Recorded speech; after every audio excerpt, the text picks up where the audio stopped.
এখন আওয়ামী লীগ যে জায়গায় চলে গেছে এবং যে একটা ওপেন এন্ডেড আইন এই সংসদে পাশ করেছে, আপনি খেয়াল করে দেখেন যে আপনার আওয়ামী লীগকে নিষিদ্ধ রেখে সন্ত্রাসবিরোধী আইন করেছে। এটা ধরেন এখন বিরোধী দল মাঠে গেল, আইন শৃঙ্খলা বাহিনীর অবনতি ঘটলো, সরকার তো তাকে নিষিদ্ধ করে দিতে পারে।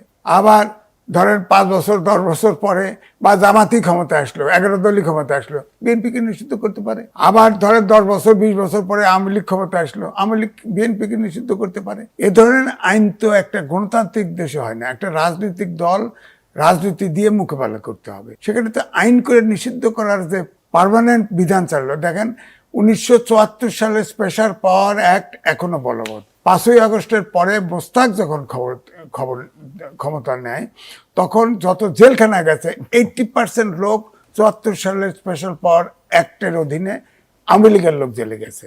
তো এই আইনটা যে করা হলো, এই আইনটা তো সব রাজনৈতিক দলের উপরে খড়গ। এটা তো গণতন্ত্রের পথ চলার জন্য তো এই আইন করা ঠিক হয় নাই।